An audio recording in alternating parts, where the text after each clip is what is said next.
በሰባተኛው ጠቅላላ ሀገራዊ ምርጫ የመራጮች ምዝገባ ለመጀመሪያ ጊዜ በዲጂታል አማራጭ መደረጉ ከአንዴ በላይ የሚደረጉ ምዝገባዎችን በማስቀረት የመረጃ ጥራትን እንደሚያረጋግጥ የኢትዮጵያ ብሔራዊ ምርጫ ቦርድ አስታውቋል። በዲጂታል አማራጭ ለመመዝገብ ማንነትን የሚገልጽ የፋይዳ ዲጂታል መታወቂያ አስገዳጅ መሆኑንም ዝግጅት ክፍላችን ከቦርዱ የስራ ኃላፊዎች ጋር ካደረገው ቆይታ ለመስማት ችሏል። የመራጮች ምዝገባ ከመጪው የካቲት 28 ቀን ጀምሮ እስከ መጋቢት 28 ቀን 2018 ዓ.ም ድረስ እንደሚካሄድም ነው የተጠቆመው። ሪፖርተራችን ዳግማዊት ደረጃ ተጨማሪ አላት።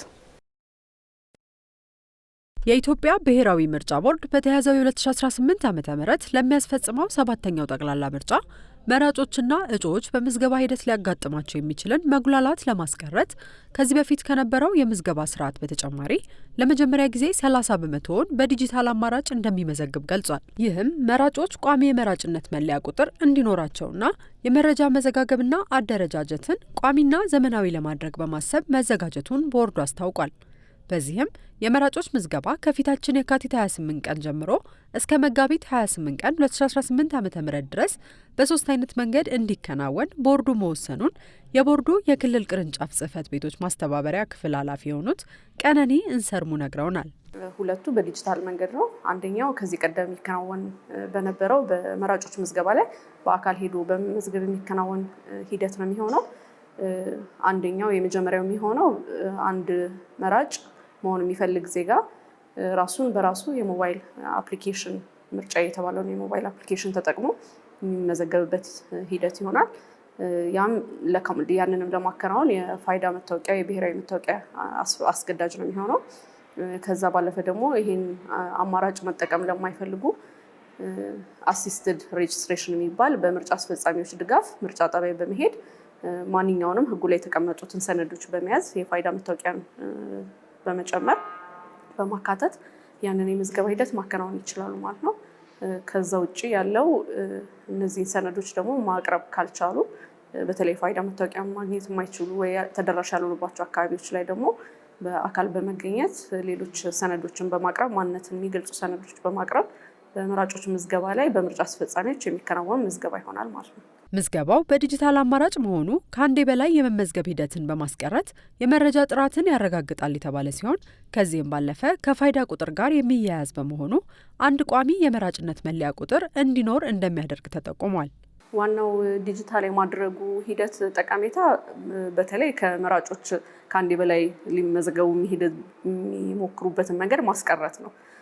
ምክንያቱም ከፋይዳ መታወቂያቸው ጋር ስለሚያያዝና ልዩ የመራጭነት ቁጥር ስለሚሰጣቸው ሲስተሙ በዛ አማካኝነት በተለያዩ ምርጫ ጣቢያዎች በመገኘት 2፣ 3 ወይ ከዛ በላይ ሊያደርጉ የሚችሉትን የምዝገባ ሙከራ ያስቀራል፣ የዳታ ጥራትን ያረጋግጣል።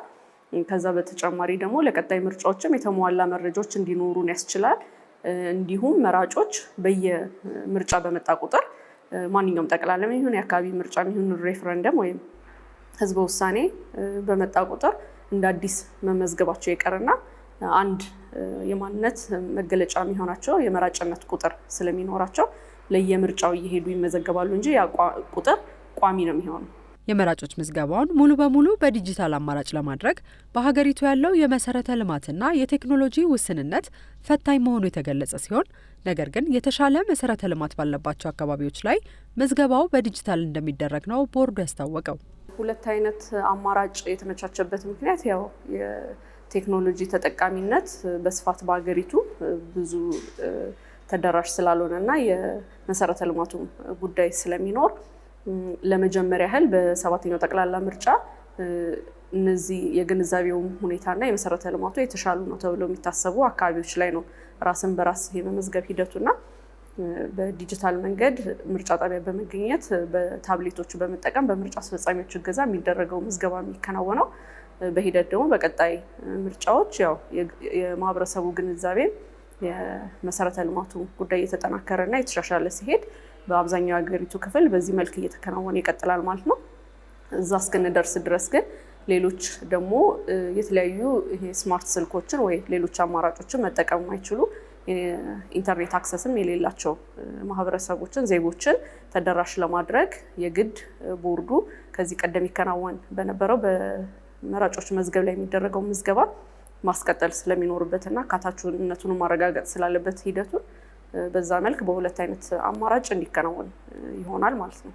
የዲጂታል ምዝገባ ስርዓቱ የትኞቹ ክልሎች ላይና ምርጫ ጣቢያዎች ላይ ተግባራዊ እንደሚደረግ ቦርዱ በቅርቡ ይፋ እንደሚያደርግም ተመላክቷል።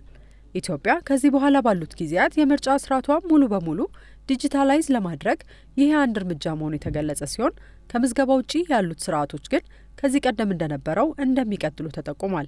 በዚህኛው ምርጫ ሙሉ በሙሉ ዲጂታል የሚሆንበት አግባብ የለም። ለዛም ነው ሙሉ በሙሉ የእጩዎችን ምዝገባ ዲጂታል ተደርጓል። የምራጮችን ደግሞ በተወሰነ መልኩ በከፊል ይደረጋል። የምርጫ ቀን ግን የድምፅ አሰጣጥ ሂደት በአካል በመገኘት ነው መራጩ ድምፅ የሚሰጠው። ድምፅ ቆጠራም ውጤት አገላለጽም ከዚህ ቀደም በሚከናወነው መንገድ ነው የሚሆነው፣ በዲጂታል መንገድ አይሆንም። ነገር ግን ይሄ ደግሞ እንደ መነሻ ለወደፊት ለሚደረጉ ምርጫዎች የሀገሪቱም ሁኔታ በቴክኖሎጂ በሌሎች መሰረተ ልማቶች እንዲሁም በማህበረሰቡ በሚኖረው ግንዛቤ እያደገ እየተሻሻለ ሲሄድ ሙሉ በሙሉ መደረግ የማይችልበት ምክንያት አይኖርም። ግን የሆነ ቦታ ላይ መጀመር ስለሚገባው አሁን ላይ ጀምረነዋል። ህብረተሰቡ በዲጂታል የመራጮች ምዝገባ ላይ ያለውን ግንዛቤ ለማሳደግ ቦርዱ እየሰራ መሆኑ የተገለጸ ሲሆን ነገር ግን የትምህርት ተቋማት፣ የሲቪል ማህበረሰብ ድርጅቶች ብሎም የሚዲያ ተቋማት ግንዛቤ ማስጨበጥ ኃላፊነት አለባቸውም ተብሏል።